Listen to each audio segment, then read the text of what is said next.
Now loading podcast, period.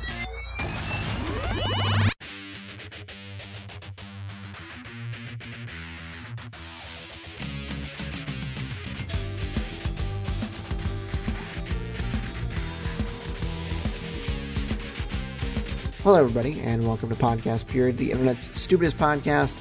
My name is Ben, and with me, as always, is my co-host David. What's up, guys? So we're back from our album review episode last time. If you haven't listened to that yet, go check it out. It's on the new 21 Pilots album. So if you have any interest at all in that, it exists. It's a thing that you can go listen to. But this episode, we've got a more regular one. We've got some articles from, I would say around the interwebs, but they're all from Ars Technica this time, so I can't say that. We've got articles that we're going to talk about. We've got a couple discussion topics, and we've got actually quite a bit of trailers this time that we're going to take a look at. So, should be a pretty fun episode. All right, now that we're here, let's start with the articles. First things first, our first one we've got is a relatively recent development.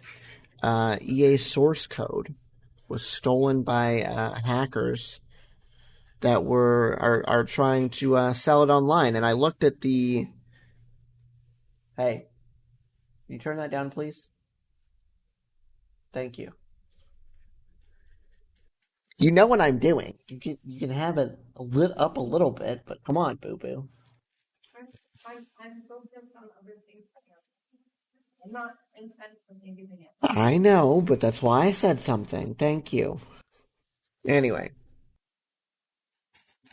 So, they stole a whole lot of source code. I don't think they stole any game, like specific game source code, but they did steal the source code for the Frostbite engine, which runs a ton of EA's games, especially their sports games. And they got some multiplayer server code for one of the FIFA games, like a recent one. 780 gigabytes of source code and tools for FIFA 21. Yeah, debug tools, SDKs, API keys, FIFA 21 matchmaking server, FIFA 22 API keys, and some SDK and debugging tools. Frostbite source code and debugging tools, many proprietary EA games frameworks and SDKs, Xbox and Sony private SDK and API keys. Oh my gosh. Xbox, PlayStation, and EA. I can't read that last one. Something with key. I assume certifications with keys. Total dump 780 gigabytes. That is ridiculous.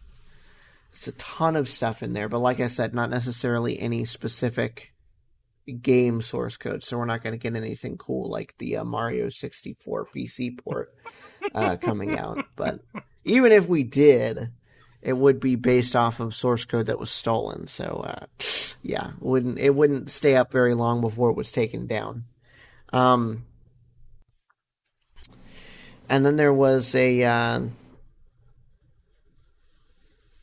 what is this?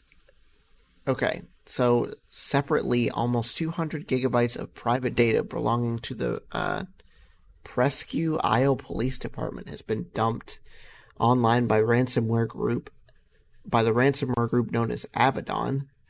The police department was hacked on April 18th and given 10 days to pay the ransom. The department was able to rebuild its network using data backups, and it declined to pay. Apparently they leaked all that stuff. That's wonderful. It says, okay, so the thing with this Ars Technica article is that it says the EA attacks were due to ransomware, but I was reading another article earlier this week, and it said that the compromise was not due to ransomware, so I'm not sure who to believe. I'm betting more on Ars Technica's side, but, human error and everything, weak passwords, it's entirely possible that the leak could have come from somewhere other than ransomware. So, it happens. It's a huge leak. And it'd be interesting to see what exactly comes of it in the coming months, because I think the Frostbite source code is a pretty big deal, because that's a pretty widely used engine as far as EA is concerned. Man, I don't know anymore. It just seems like every other month there's some news about a massive ransomware attack. Some of it is, stupid, like the pipeline shutdown. Yeah. That seemed just stupid. This seems kind of stupid too. The police department one is interesting. They did exactly what we had suggested the pipeline people do, and just, go off your backups and say F it, but then you got private data out there that got breached. So it just depends on what's on. Yeah, but let's be honest, right? They could pay the ransom, and these people could still just let it go. What's to stop them from doing that? There's nothing to stop them from doing that. Exactly. So it's either you pay them $10 million and they might not leak your stuff. It's like 10%, probably not. 90% definitely will. Let's get that straight. Or you could just say, F it, I'll save $10 million and have them leak the stuff anyway. So, I don't know. I'm kind of on the side of the police department here. No, I am too. It makes way more sense not to put taxpayer dollars towards this and just use the infrastructure that you already have set up in an event exactly like this. And clearly they did. So kudos to them for, having what they should have had in place. Yeah. It sucks that it happened, but, hey, at least you did what you should have done. It's crazy. But you know what? That couldn't have happened to a worse company, so. It's EA, not the police department. Yes. Just to clarify. Let's get that straight. He's not bashing police here. He's bashing EA, which... Yes. I agree. They deserve it. I think we haven't talked much about EA on this show, but I think as far as David and I are concerned, EA is up there with Apple and Intel on bashing terms. And AT&T. We won't, and AT&T. We won't hesitate. We're going back to our roots, because I've got something to go after them for, too. We always end up doing that, every couple of months. They do something. There's something about them. It's in their blood. Anyway, they can't help it. That's right.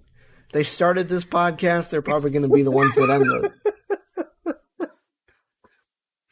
Anyway, yeah, so EA is probably going to be on our list of companies to crap on every now and again, now that they've come in finally. It's a growing list. We'll get to everybody eventually. Nobody is safe. If you do something stupid, we'll call you out on it. That's right. All right. Let's move on to the next one. What did you get, Bursky? Alrighty. So, Android 12 is in the making, and I actually like this. There's a color-changing UI that they're implementing into Android 12. It came out in the Beta 2 program, and it is basically, from what they've explained so far, you can set everything from the color tones of your settings and text bubbles and everything else based on photos. So if you have a pretty blue photo for your background, the UI is basically taking a color cue from something in your background and customizing everything. And honestly, it looks gorgeous. I am liking these rounded bubbles. Mm-hmm. It's something that I wish Windows would do, which we'll talk about later. I'm tired of squares. And they did give us rounded bubbles in the last few iterations, but they're bubbles, they're tiny circles, and they don't really in some cases, display a lot of useful information. These are more like ovals. Yeah. So they're going to have a pretty big chunk of info, hopefully, in them, and probably a lot easier to toggle. I don't know. I'm It looks looking at the quick settings screen between what they've got and what I've got, because I'm on Android 11. And I don't know. There seems to be more information underneath the bubbles than there are these like long ovals that they've got. I mean, they're toggles, obviously, but I can see the Wi-Fi, the name of the Wi-Fi that I'm connected to, whether my mobile data is on, whether it's LTE or not, all that good stuff underneath that. And it doesn't look like that's necessarily going to be the case with this. They might just have that purposely omitted information because it is generic. True. They That's are true, calling yeah. it internet. It's not going to be called internet. I don't think. It's probably going to be the name of your router. I think it's generic in this particular case. Okay. Yeah, that's fair. That's fair. I would hope so, because Bluetooth is also quite generic. Some devices might just say Bluetooth. Mine will specifically say, as long as I have swiped down twice. So the first swipe for 10 gets you the bubbles. And then if you swipe down again to get the full quick settings menu, it'll scroll the information along the bottom of the bubble. Yep. Whereas this looks like it's incorporating it into it. I don't know how much they changed between 10 and 11. I never got 11, so I'm looking at 10 to 12 here, which I probably will end up getting a phone this generation, maybe. It might be next generation, but I'm liking this so far. It looks pretty. I'm not too worried about it. I mean, I kind of miss having the Android updates because 11 is the last one that this supports, but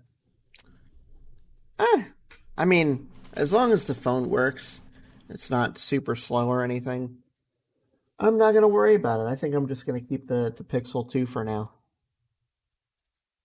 Just depends. Totally depends.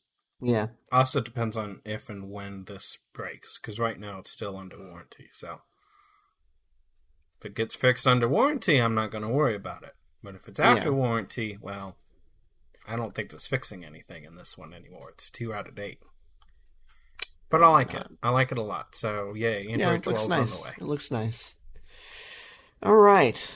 So, we've got an article that will feed into a discussion topic that we're going to have later on. So, forgive us if we kind of dance around some of the issues that the article is talking about. But we're like I said, we're talking about it in our discussion topic. So, record labels, sue another ISP demanding mass disconnections of internet users. So, Universal, Sony, and Warner sued Frontier Communications, alleging that the DSL and fiber ISP with 3.5 million subscribers received hundreds of thousands of copyright infringement notices from copyright owners, but provided known repeat infringers with continued access to and use of its network and failed to terminate the accounts of or otherwise take any meaningful action against those subscribers. In reality, Frontier operated its network as an attractive tool and safe haven for infringement. Frontier chose not to act on those notices and address the rampant infringement on its network, these companies claimed. Frontier said it, quote, has terminated many customers about whom copyright owners have complained, unquote, and will fight the lawsuit. Oh boy. The lawsuit was filed amid concerns that a $1 billion judgment against Cox Communications will cause ISP to terminate more customer accounts and punish the innocent and guilty alike, as we reported on Monday. So, the big deal about this article is piracy and whether or not, obviously, copyright is the law right now.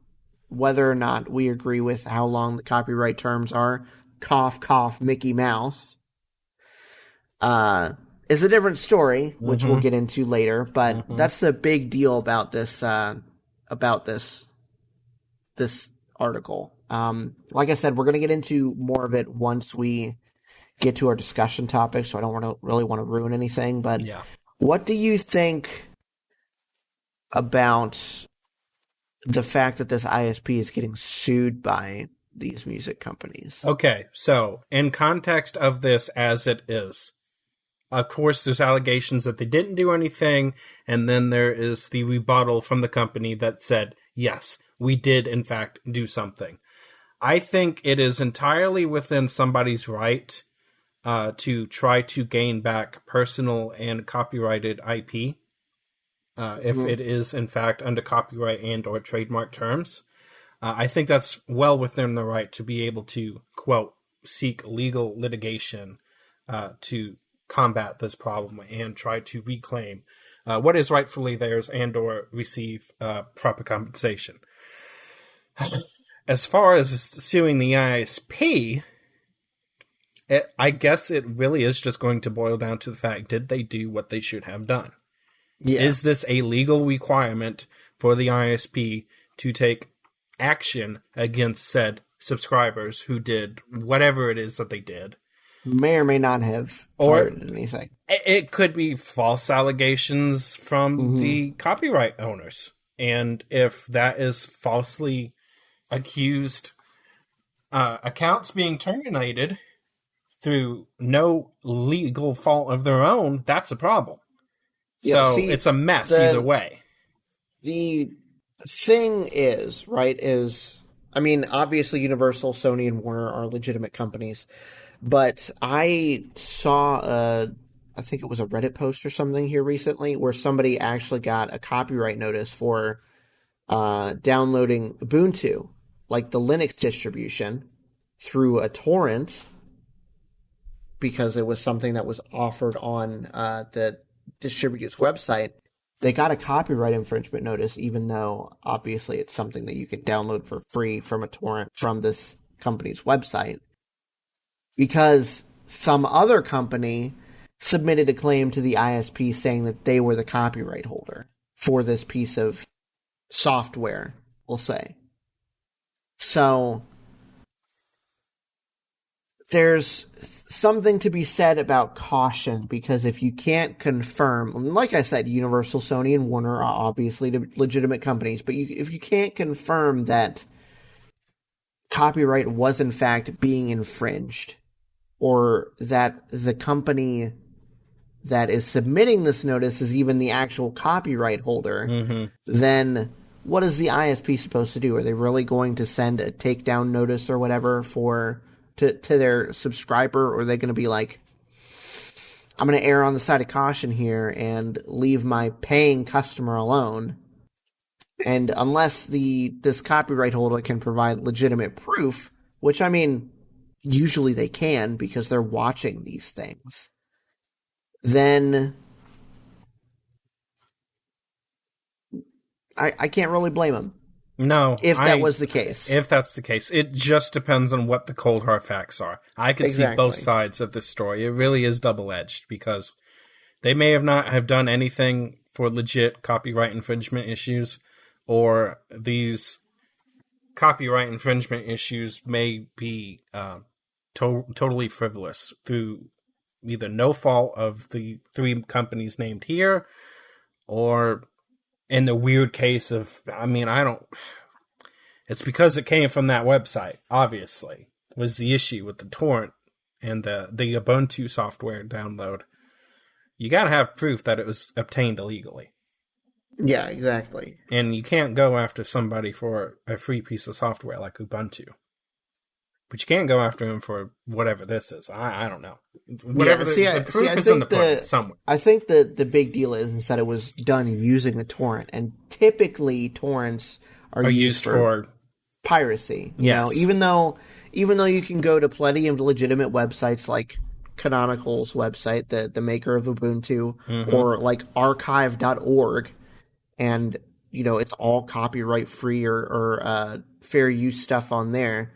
And pretty much everything that you can download on archive.org has a torrent file that you can download to download it that way. It could have been a particular distro. Somebody's gone in and they've set some like automatic script, and they've got like a custom profile on top of the Ubuntu software. Who knows? Maybe it's for music production. Maybe it's for video editing or something. Something that somebody's gone and taken the time to create a custom script that other people may want to follow.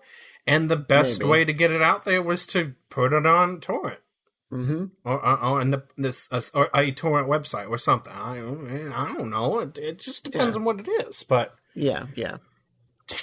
I don't know. It's they track everything and they get out of hand sometimes. Yeah. We'll get more into it once we get it to the discussion. Exactly. Yeah.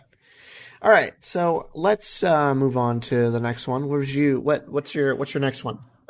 Alrighty. So I kind of picked this topic because we both have a personal family history with this particular disease. So I kind of wanted to hear what you thought about it. So the topic at hand is 3 experts resign as FDA advisors over approval of Alzheimer's drug. Okay. So one former advisor accused the FDA of presenting slanted questions to the committee. It's fallout continuing from the Food and Drug Administration's conscientious decision this week to approve, and you're probably going to have to pronounce this for me, Biogen's Alzheimer drug Aduhelm? Adulm? Aduhelm. Adulm? Adhelm? Aduhelm? I'm going to say Aduhelm. Aduhelm, there we go. Yeah. Despite a lack of efficacy data. So whether or not it's actually going to work. Yeah. 3 experts who sat on the advisory committee for the FDA have now resigned over the decision. The advisory committee reviewed the data behind Adulm last November. I'm just going to say Adulm because it's easy for me to say. And voted overwhelmingly against approval. One of the 11 advisors on the committee, 10 voted no. So only one person said yes to this, on the question of whether Biogen had collected enough evidence to indicate that the drug is effective. The remaining advisor voted uncertain. So he didn't even say yes. Yeah. Mm-hmm. So, given that 11 people couldn't say yes, and 10 straight up said no, that the committee was not provided sufficient data to say whether or not this drug is effective, the FDA approved the drug on Monday. Though the regulator acknowledged that there were residual uncertainties regarding the clinical benefit of Adulm, the FDA said it decided to lower the requirements for approval after the advisory committee voted. Instead of basing the approval on the drug's demonstrated efficiency, the agency relied on a surrogate endpoint. In this case, the surrogate is the ability of the drug to reduce amyloid beta plaques in the brain of some Alzheimer's patients. Basically, the crap that ends up messing everything up for those who aren't familiar with this god-awful disease, because it does suck. Especially when you have to witness family members who have it go basically to mush. So, while I would definitely want there to be something out there that is going to work, I don't know if I want the FDA just randomly approving things that there's no facts on. You telling me that I can just go to the FDA right now and say, yeah, I got this pill right here. It's definitely going to work against Alzheimer's. Well, geez, okay. Did you hear that? Was that thunder? That was thunder, yeah. Good Lord. I don't know if that picked up on the mic or not, but it did. Geez. I thought she slammed something, like she accidentally knocked over plastic. No, or something. that was thunder. Good Lord. Anyway, This pill definitely does something to help Alzheimer's. I definitely didn't just go to the CVS and pick this up out of a bottle of Tylenol. I scraped the name off of it so you couldn't tell, but it definitely works. Approve it. I'll have mass production up in no time. And by mass production, I'm talking about three of me and my homies in the back seat of a car just scraping off these pills. No problem. That's right. We're using nail files that we bought at CVS too. Oh my god. That's so... I can't. Listen, if it works, that's great. But fact of the matter is, the advisory board that you put to approve it or not approve it said that there wasn't enough data to approve it. So it seems a little ridiculous to me that they basically got written off and the FDA is just going to approve it anyway. Even though they're I don't know if this is a committee of experts or what, but they're FDA advisors, so I would assume that they would have some knowledge of medical or scientific stuff. I would hope so. Yeah. God help us if they're not. But anyway.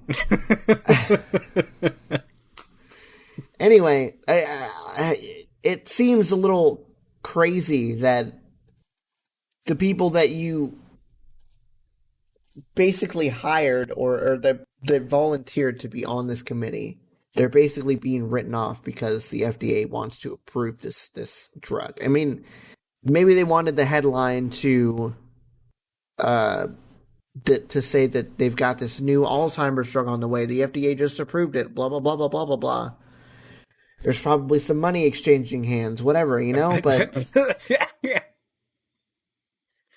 it seems, I don't know. This seems like a blatant attempt to grab a little bit of headlines, and I'm glad that these people, that at least some of these people had enough morality to resign over this and speak out about it.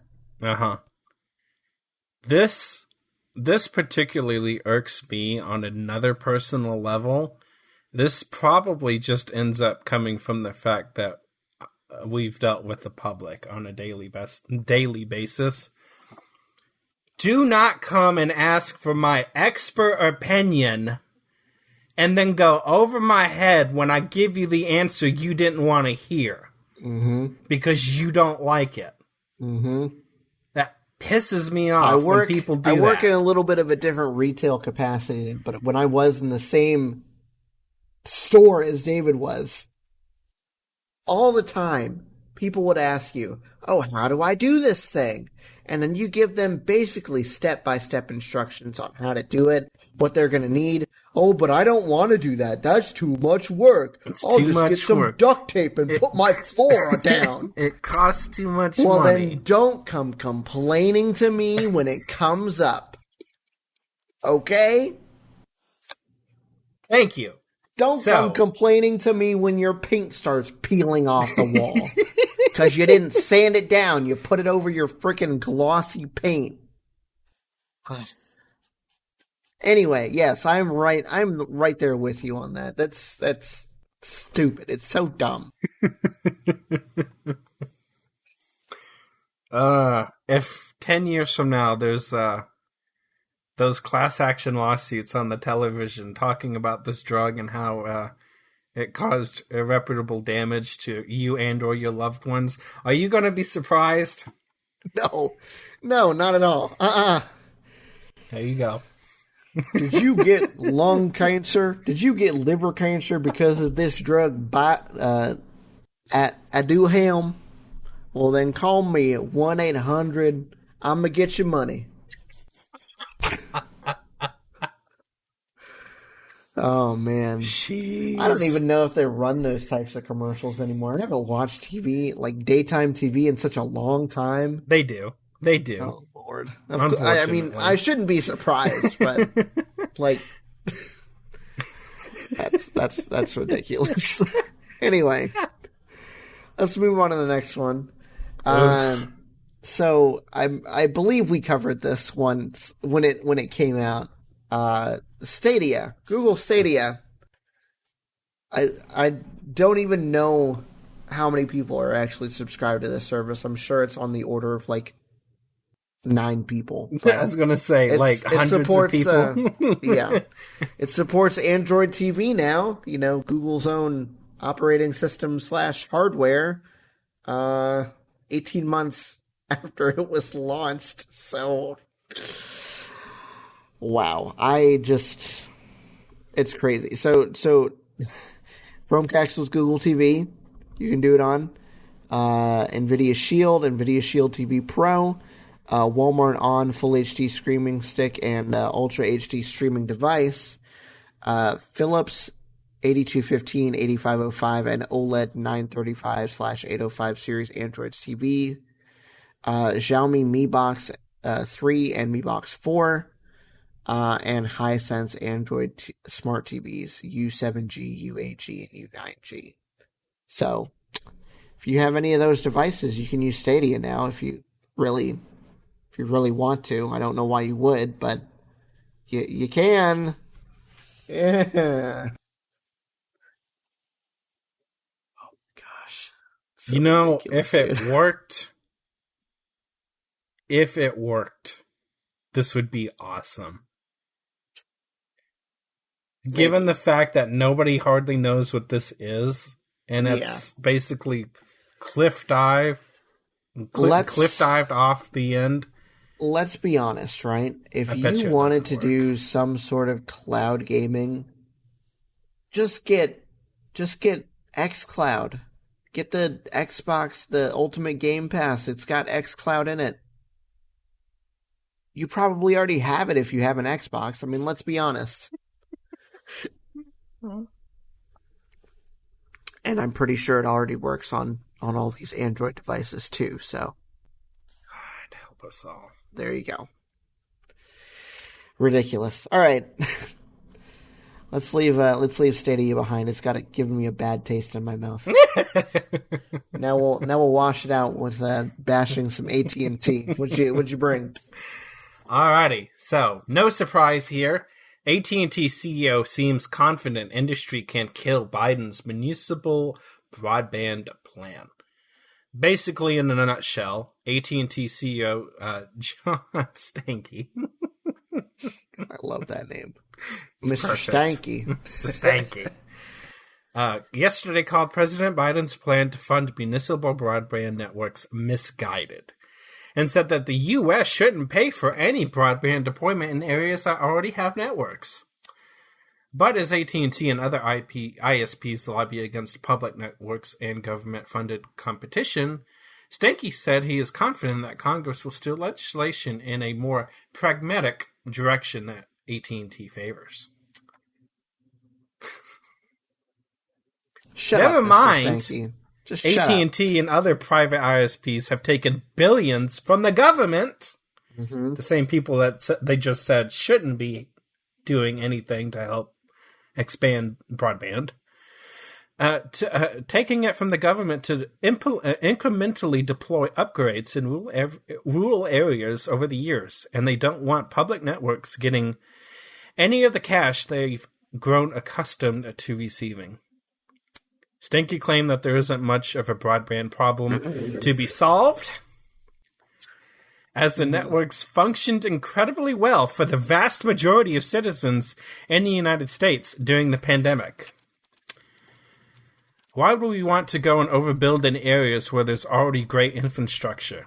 Stanky said, saying that it would be a waste of subsidy dollars. Every 5 sentences out of this guy's mouth is pure garbage. Oh, and also AT&T thinks 10 megabytes up is plenty. So, I'm looking at a Wikipedia page with average connection speed in megabits per second. Mm-hmm. And tell me, where is the U.S. on that list?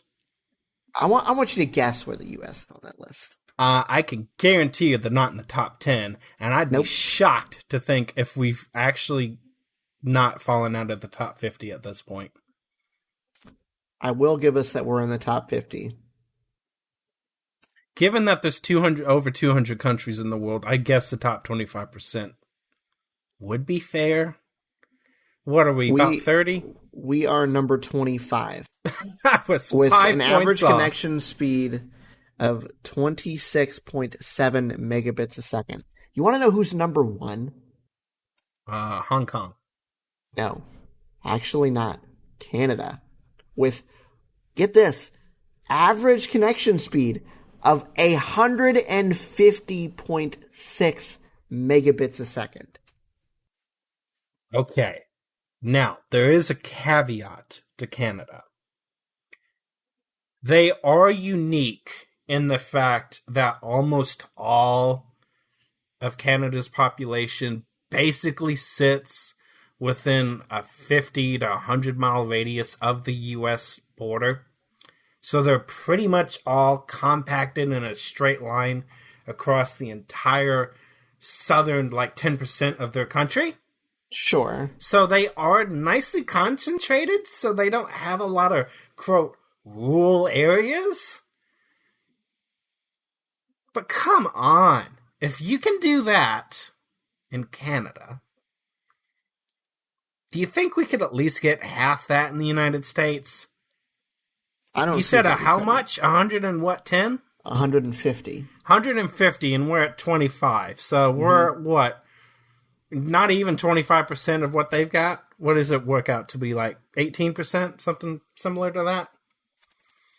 Let's see. Ridiculous. We're at 26.7. They have 150.6. We're right around 18%. Yeah. Damn, Yep. I'm good at math today.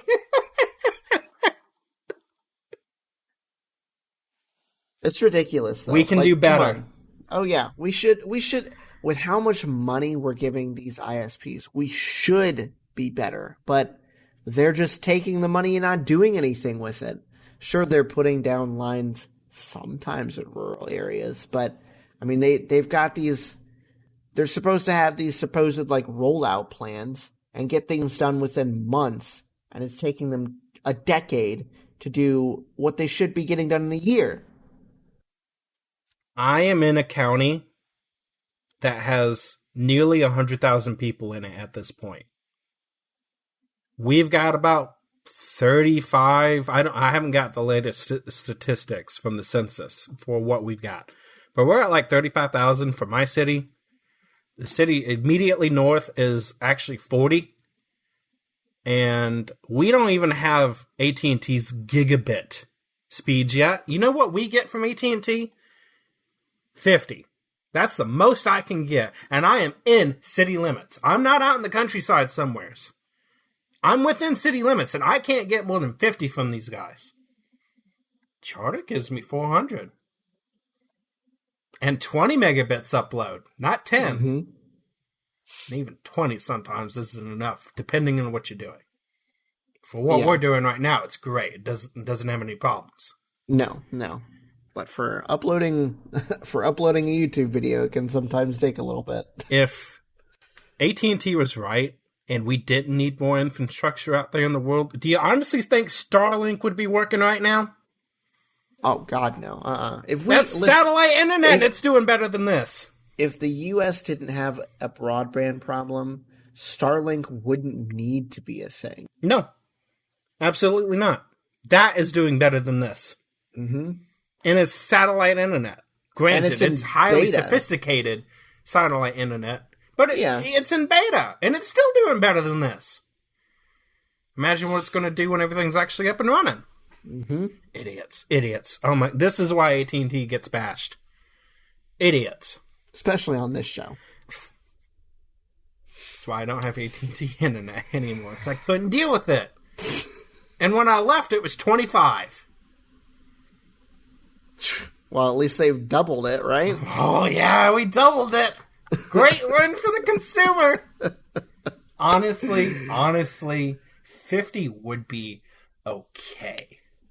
Not now that everything's in 4K. But it would have suited me just fine for the last 5 years. Honestly, 50 is fine for 4K. It's not fine for multiple 4K streams. 4K. And I should caveat that.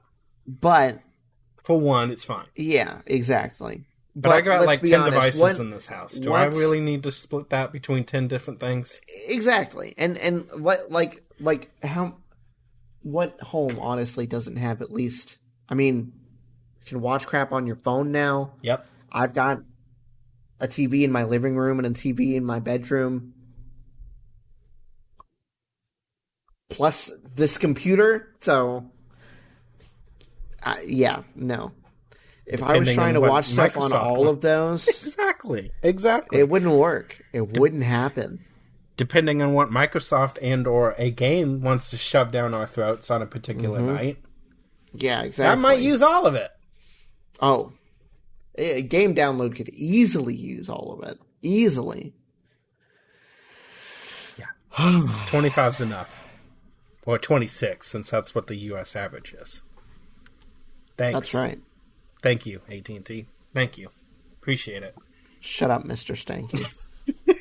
There's a reason why you would name that. All right. Let's move on to our discussion topic portion of the night. Do you want to... Should we go with mine first, or do you want to go with yours first? I don't care. Whatever you think is better. Since we're less far removed, and well, I guess since mine relates more to an article that we brought up earlier, my discussion topic is simply, what is your opinion on piracy? Oh, God. My views on this have changed so much over the years. I used to think there was no legitimate reason for it. There's a reason why we have pay systems in place. You're robbing creators of the well-earned talent, well, money for their talents. Yada, yada, yada. Then you bring up the Mickey Mouse scenario, where they literally have things from 70 years ago under lock and key that you can't get at. There's a paywall here, but there isn't. Where do you find some of this stuff? Sometimes the only way to get it is to obtain it. Which, okay, if it's really that outdated and it's really that old and you can't reasonably get it and pay for it, are you just not supposed to enjoy it?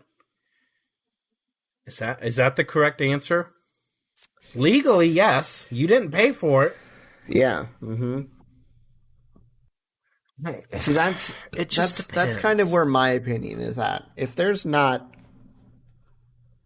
an easy way to obtain something, like say there's something that's prohibitively expensive, which a lot of older Japanese media is. Yes. Like if you're into like Godzilla or whatever, or some of that other more obscure stuff from over there, some of that stuff can be hundreds of dollars to buy and ship over here. So not everybody has, $500-$600 to spend on something like that, as much as you might want to. So, I mean, if all you're worried about is watching it, then in my opinion, that's completely fine. Just depends on whether it's readily available. If there's no other way to obtain it, then yes, go for it. Do it. Just do it safely. Use a VPN. Otherwise, you're going to get the internet shut off. You're going to get served some notices from the ISP. Yeah. And let's be honest, the VPNs are not prohibitively expensive anymore either, so no, there's no reason not to have one. No, and there's legit reasons to have one beyond illegitimate reasons. Mm-hmm. There's plenty of legit reasons to have it, so you can't... Public Wi-Fi, if you are out and about using public Wi-Fi, definitely use the VPN. Even though it might slow the Wi-Fi down a little bit, it's better than getting all of your data stolen and then losing potentially thousands of dollars. Yep. So... Plane tickets. Do you really care about your YouTube video that much? Does it really matter that it buffers for 2 seconds more? Not really. No, not really. Not really. Paywall and how readily available it is. If it's really obscure and it's really no way to find it, paywall or not, That's the one thing I can say that the House of Mouse is doing pretty good at. There's a few things on Disney Plus that I still can't find. Like they don't have that. Apparently, they don't have that Buzz Lightyear cartoon that used to be on Disney. The Buzz Lightyear of Star Command. Really?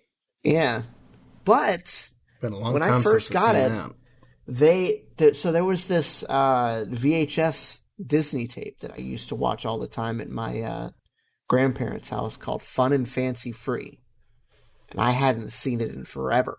Mm-hmm. I didn't even think it existed outside of that VHS tape, and lo and behold, they had the darned thing on Disney Plus, and I watched the whole thing, and it was wonderful.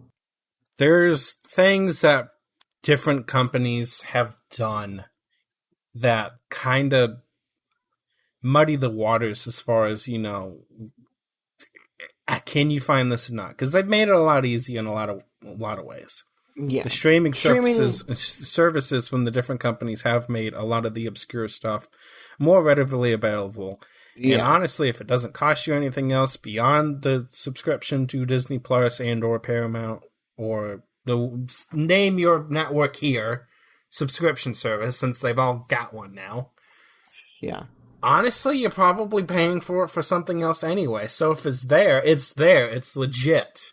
Mm-hmm. Why would you go and obtain? But Exactly. There's plenty of things that aren't like that. And it's like, well, okay, fine. I get it. I used to say there's no legit reason, and I've come to realize, no. There's, whether you call it legit or not, there's plenty of excuses that I can say, okay, yeah, what the hell else are you supposed to do? Yeah, exactly.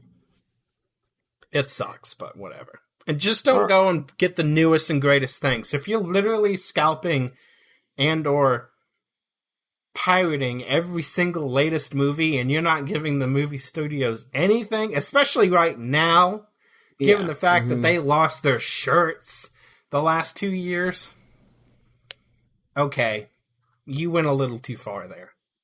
I will say that. You did go a little too far with that. Not him, guys. Obviously. Ben pays too much for his stuff as it is. Yeah, no kidding. Anyway, let's move on to our next one. So what did you bring? So, I was actually having trouble deciding what I wanted to do. And I happened to turn on the TV for a specific reason to record this podcast.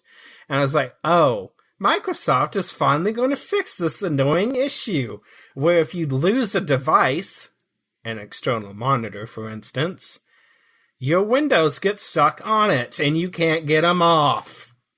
Chrome loves to do this. Ask me how I know.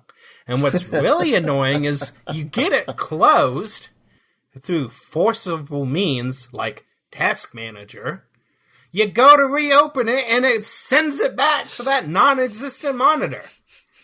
What are you supposed to do? Well, it's stupid. There are key combinations that you can use to move them from monitor to monitor. But I can understand where that would be a source of frustration. Because that's not the first thing that would come to my mind either. No. And there's a lot of people who aren't as tech savvy as us. Yeah. And A, may not even know how to go to Task Manager to freaking kill the thing.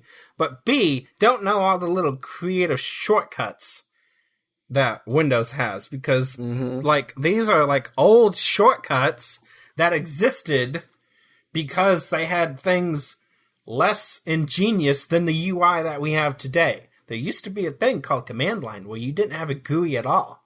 Do people know how to use that these days? No. They don't. They don't. So Windows is supposed to fix it in the new update, supposedly. So, what do you think you want to see in the new Windows 10? Or, let's just call it Windows Update, because there may be There may be an 11, supposedly. We'll see. I don't know. My most anticipated feature is technically already here. I didn't even know that it was going to be a thing. I'm going to be honest. But they recently released WinGet, or I guess a program manager, whatever. And it kind of falls into what you were saying before, how nobody knows how to use the command line. And that probably isn't going to change, but for people who know what they're doing, and even for people who have an ancillary knowledge of the command line, this is going to make your life so much easier once it actually kind of works. Because right now it's still a little iffy on some stuff. But it's still a little iffy. Yeah, I haven't tried it here lately, but when I first installed it, it was definitely it needed some work done. But it solves the problem of Windows users having to, go to a program's website or go into the program and check for updates. Because now, if you wanted to, realistically, you could just write a batch script that lives in a little shortcut on your desktop. And every time you think, oh, I wonder if I have any programs that have updates, you double click that and it does everything for you. Do you know how much time that would save? You probably don't have the problem not only as that, much. And not only that, but it would make a fresh Windows install so much easier, because you can export your lists of installed programs to a text file, and feed it to the program on this other computer, and it will download and install everything. Yeah, you might have to fix some preferences and whatnot, but the majority of the work is done. And again, yes, there was already a service that technically did this thing, but it only had support for certain programs. Mm-hmm. And now, whatever is in this Windows repository, you can download and install and keep updated, and it's so cool. It's so cool. So maybe one day it'll get a GUI and everything. That it probably somebody will build something around it, because it's such a cool feature that Windows has needed for a long time. It's going to save some people so much time. Like, honestly. I don't understand why this hasn't already been a thing. You have in iOS and Android, the Play Store and or App Store, you have a toggle in there somewhere that says, do or do not automatically update my apps. Mm-hmm. And if that for some reason fails, you always have the option of literally going to the Play Store and going to My Apps, or whatever said phrasing is for your particular thing, and update them all at the same time. Mm-hmm. You know how much time it saves the techie of the house from having to go and perform maintenance on the other computer in the house that doesn't? It's kind of stupid that I'd have to go and click every single icon on my desktop and be like, does this have an update? Does this have an update? Just do it all at once and be done with it. Mm-hmm. Save so much time. Let's be honest. Before this, I would just let things sit unupdated. You because would. It's not like I honestly, like, it wouldn't be even something that I thought about. So I would be sitting here with a program that's like 6 versions behind or whatever. Mm-hmm. But because I didn't think about it and it didn't tell me, it wasn't really a worry. Yeah. You know? How many of these programs do you use once in a while, need it now, and be like, oh crap, I have to wait for an update? Mm-hmm. Because you don't think about it. It's on the back burner. You don't use it every day. And now, like I said, you can go into the Windows repository. If you know what you're doing, you make a batch script. You let that live on your desktop. Oh my god. It's gonna if it ever actually gets, like, I mean, obviously it's a Microsoft built thing, but if it ever actually gets like a GUI and things that a person with limited technical knowledge would actually be able to use, it's going to make everybody's lives so much easier. Yep. Agreed.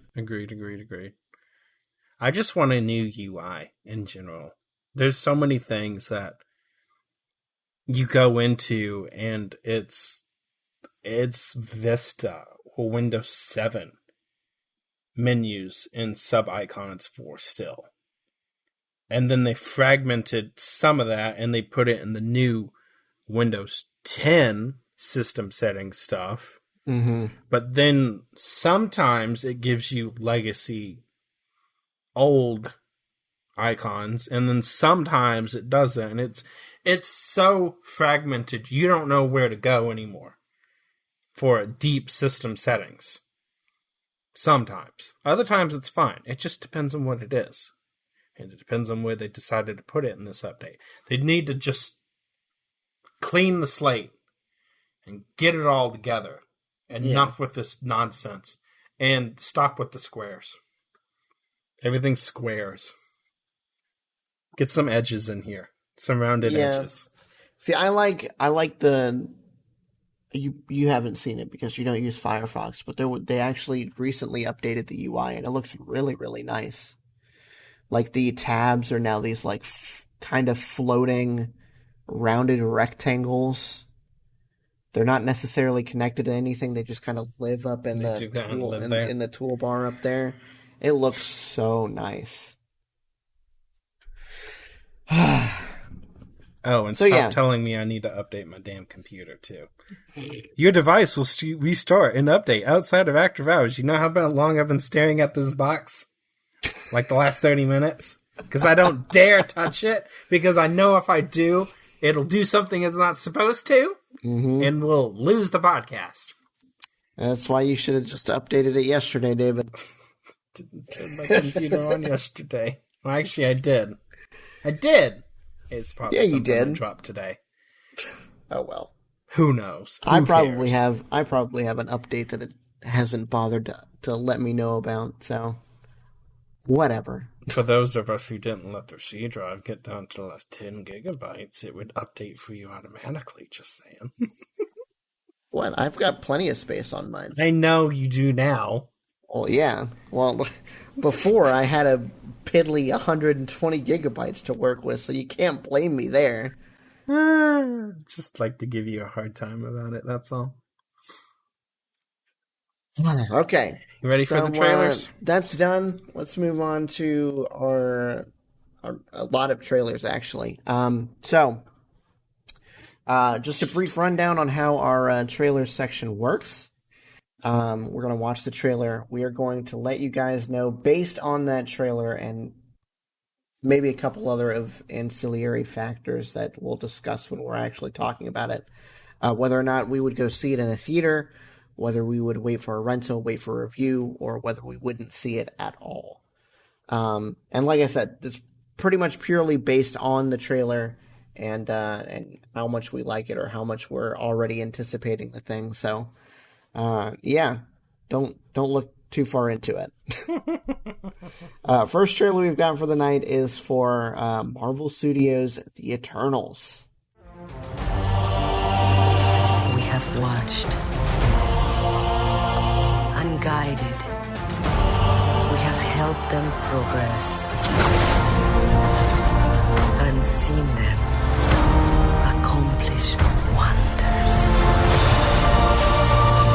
Throughout the years, we have never interfered until now. Oh boy. Okay. This looks good. I'm actually kind of excited about this. I wasn't really sure how or what to think about it, but it's pretty cool. I don't know. We'll see how exactly it turns out once it hits Disney Plus or theaters or whatever, but I would say I'd go see this in the theaters. It's definitely a change of pace for what we've grown accustomed to as far as MCU movies go. Yeah. But that's basically because it's not Avengers or an Avenger movie. Yeah. Be it one of the individual characters and or the team. Really the only deviation that we got previously anyways, was kind of Guardians of the Galaxy, really. Yeah. It And was even really they the ended only up being in deviation. an Avengers movie. Exactly. So it's like, well, it's a nice change of pace. It's nice to see something different. It'll give them a chance to branch out and see what other creative and good stories they can come up with. I'm like excited the to see. graphics. I'm excited to see how extensive we're going to get into the Marvel lore now. Now that we're just not purely focused. I mean, obviously, considering it's the bread and butter of the MCU, the Avengers are going to be a core part of the universe. But hopefully, with this, we're going to see more branches rather than like branches that kind of interconnect back into an Avengers movie. I mean, Yeah. we'll probably see the Eternals in an Avengers movie, but I would like to see more different stories being told rather than now that especially considering the Infinity Saga is over Done. with. Yes. I would like to see more branches going out and maybe eventually coming back in rather than a hop, skip, and a jump. You know, they go out and then they come immediately back in, I guess. You know what I'm saying? Yeah, maybe not go down like a long tangent of this set of movies and then never tie it back in. Yeah. And then, yeah. boom, all of a sudden, oh, hey, there they are. They're back. Mm-hmm. I gotcha. All right. Now for a franchise that we haven't heard from in probably... When was the last G.I. Joe movie out? I couldn't tell you. I haven't seen it. Hold on. G.I. Joe. It's been a 2. while. Retaliation was 2013. So that's... Oh my God. That's like 8 years right there. Yeah, 8 years ago. So this is Snake Eyes G.I. Joe Origins. A movie that may or may not be 8 years in the making. I don't know. Every warrior has a beginning. I'm on a new level. For 600 years, our ninja have brought peace to the world. I'm on a new level. I need warriors like you. Join us. What do I have to do? The journey from here is yours to decide.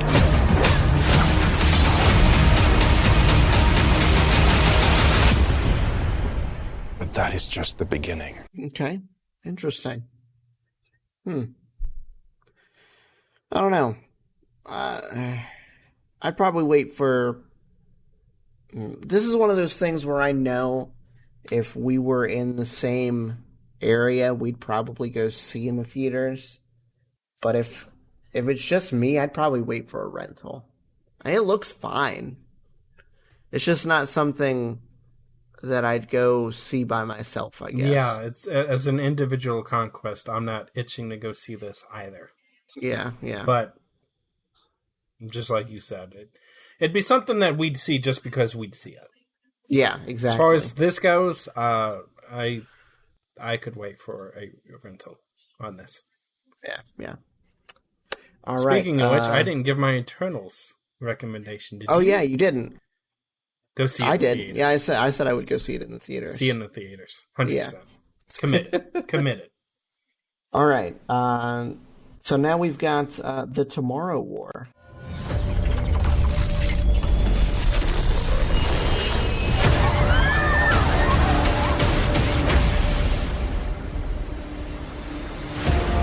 We are fighting a war 30 years in the future. Is this a joke? Our enemy is not human. We need you to fight. You got drafted. I will be back. Why is this happening? What about the teachers' deferment and the veterans' deferment? If I don't go, they're going to draft you in my place. But if something does happen to me, you and Miri will be taken care of. If something happens to you, Dan, 70% of draftees do not return. Sometimes a man does what's best for his family, not himself. Move your shirt, please. What's this for? It was just a test. Oh, a seatbelt. Was it a driving test? No? You don't have jokes in the future? Okay.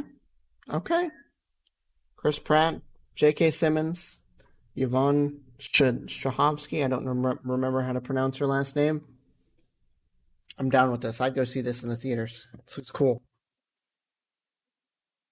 The only thing that I could nitpick, honestly, is just the fact that there's not a lot of explanation as to what and or who we are fighting. Other than that, it looks really, really good. I definitely want to go see this in the theaters. This looks so cool. This would be, if we were still doing our own little sci-fi podcast, I think this would be one that we'd have to cover on it. Definitely. Yeah. Maybe this is something. Maybe that's our next movie review, huh? Yeah, we could do that. It's July 2nd. That's like a month from now. We'll definitely do that. It'll be exciting. All right.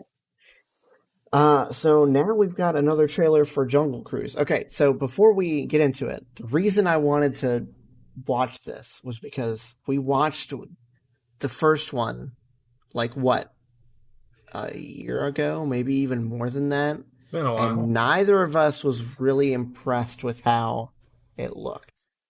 So I want to see if going on a year, maybe a year and a half later, if this trailer looks any better. Because I think we both liked The Rock. The movie itself looked okay. It was just the CGI that was a little rough around the edges. And I would hope that, considering they've had plenty of time to smooth it out, it looks a little better. Plenty of time, yes. Yeah. So that's exactly what we criticized.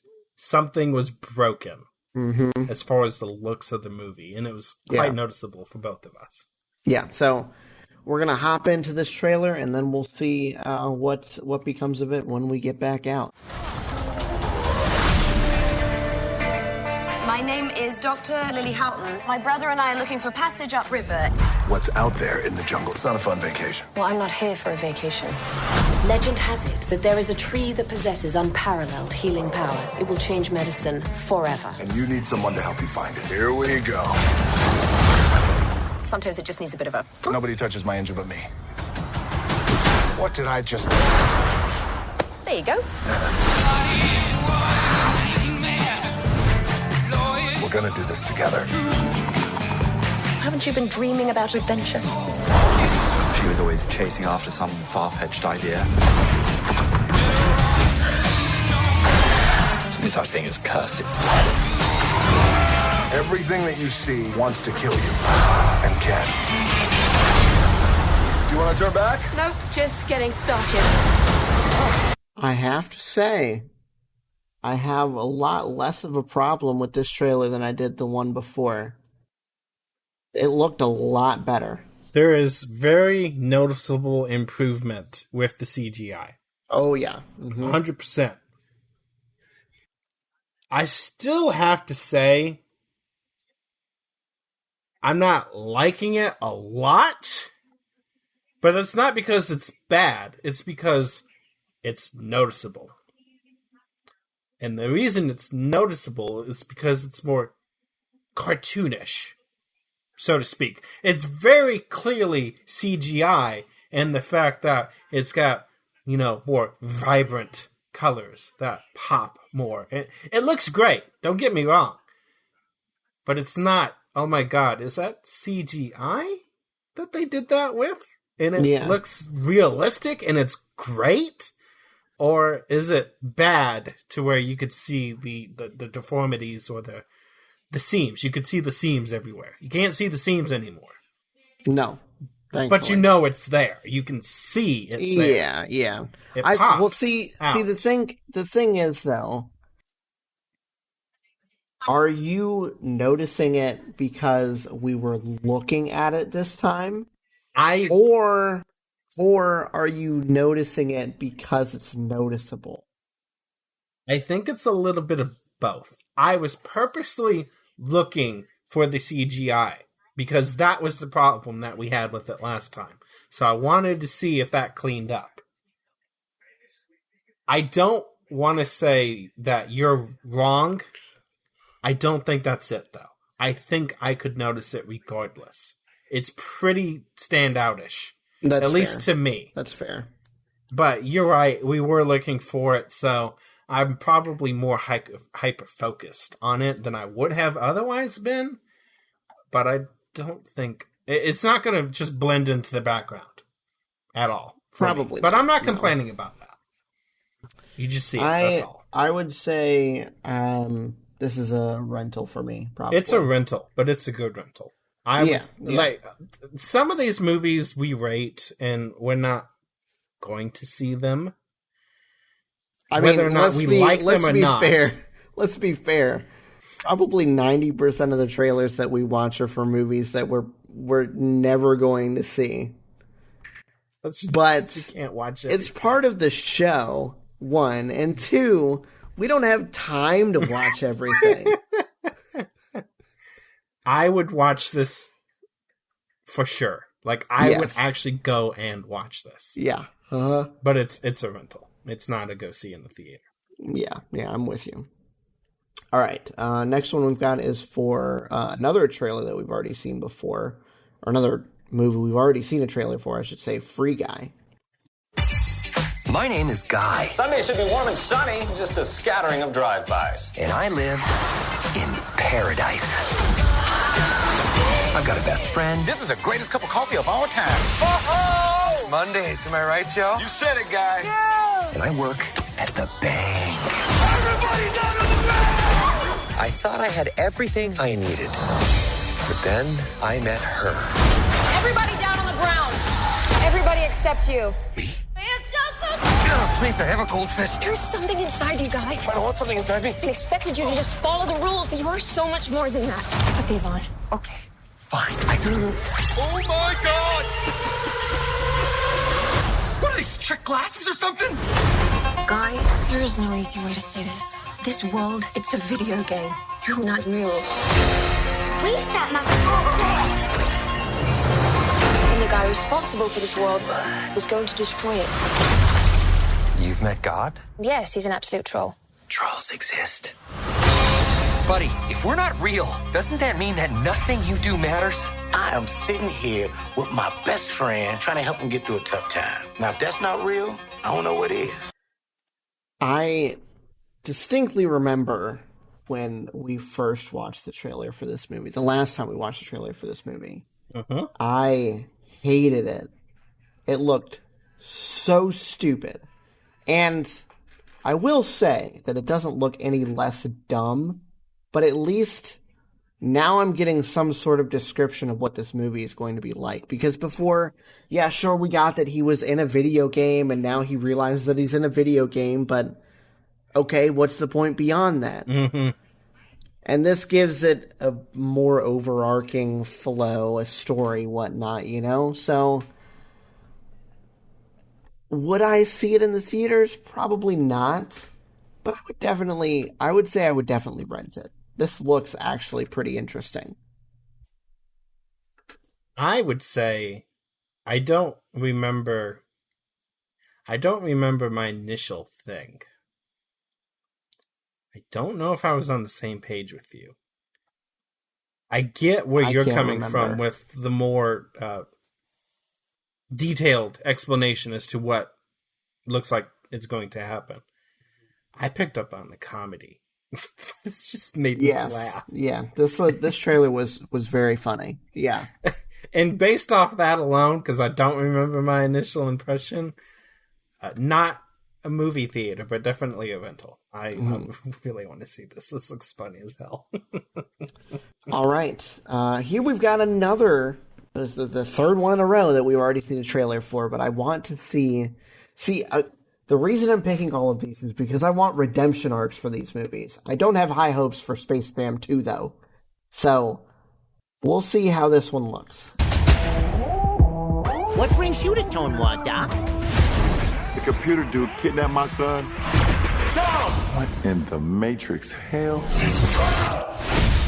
Hey! What'd you do to my son? The only way you're getting your son back is if you and I play a little basketball. You want to play me in basketball? I need to assemble an elite team.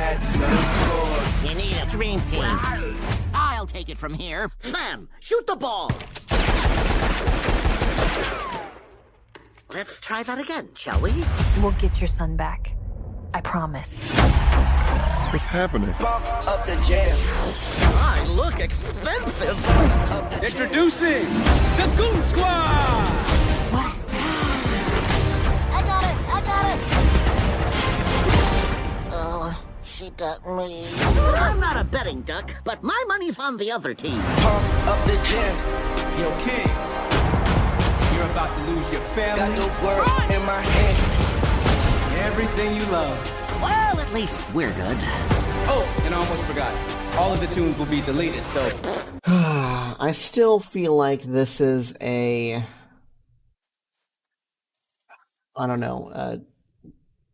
worse retread of the original.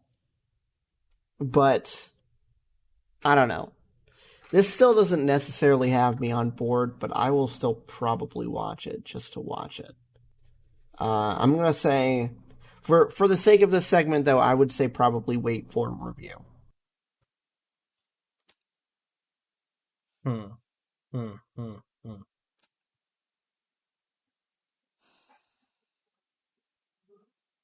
I wish it had a different narrative. If it was something that was different, and it wasn't basically rehashing the same story, I'd say there's a place for this. But I'm still hung up on the fact that we're basically doing the same blessed thing we did the first time. But we're doing it worse, arguably worse. Yeah. And I don't know if I can forgive that. I'm still going to say wait for a rental. Yeah. Probably, just because I'm going to see it.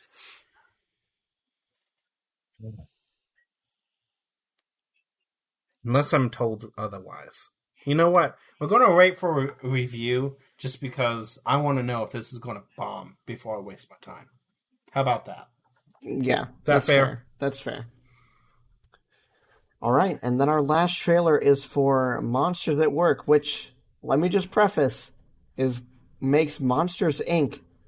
one of only 2 Pixar franchises to have 3 movies in it. Actually, we don't scare anymore. Now we're Laugh Power. Sorry about that. They're putting you 2 in charge. You're kidding. It's laughter we're after. We're gonna need to find a couple of 100 more funny monsters. Excuse me, Tyler Tussman, official scarer. What? Scarer? You're no longer hiring scarers? Hey, the scarers are out. Jokesters are in. Is this a joke? Report to Miffed. Yeah! Home sweet home. Meet the new guy, Tyler Dustman. Hi. We were best buds in college. We just had that one class together. Yeah, but it was special. We didn't actually speak. What exactly is Miffed? What is Miffed? Now you've done it. The Monsters, Inc. facilities team. M-I-F-T. If a machine needs maintenance, we maintain it. Now! None of us will ever speak of this again. Nobody saw nothing. Well, nobody saw nothing. Okay, so not a movie, but a series. I don't know, dude. I don't know. The the CGI on this does not look spectacular. This looks I don't need it to be Pixar movie level, but Sully looks fake. Like, is that just me? This is the exact equivalent of Disney direct-to-video sequel of the 90s. Yes, it is. Yeah. Because they always did B-team animators. They used those movies as training grounds for new animators, basically. They didn't have to be the best. It was direct-to-video sequels. That's exactly what this is reminding me of. It was always B-rated material. There's very few, especially of the Renaissance era, Disney sequels that were worth it, honestly. And none of them beat the originals. Hands down, period, end of discussion. I want to see a Monsters continuation that explored what was to come from the Laugh lore. I don't know if this series is that. Well, I guess we're just gonna have to wait and see. Yeah, you know? At least it's on Disney Plus, and if I want to watch it, it's there. Mm-hmm. Will I? Debatable, exactly. Yeah. Yeah, I'm with you on that. All right, well, that's it for this episode, guys. Thank you so much for listening. Or watching, depending on where you're at. If you're on YouTube, be sure to leave a like and subscribe. If you are listening to us on a podcasting platform, be sure to rate us. And we'll see you guys next time. Bye-bye. Bye, guys.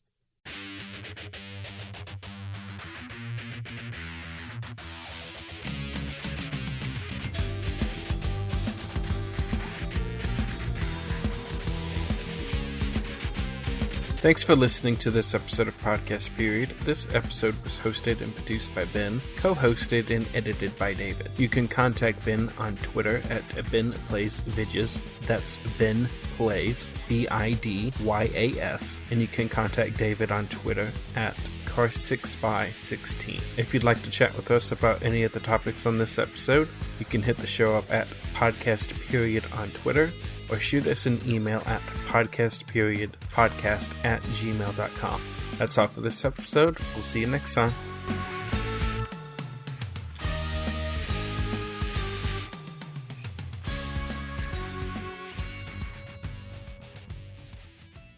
This was a Nerdgasm podcast production. Well, that was another in a long series of regrettable life choices. Served at nerdgasmpodcast.com.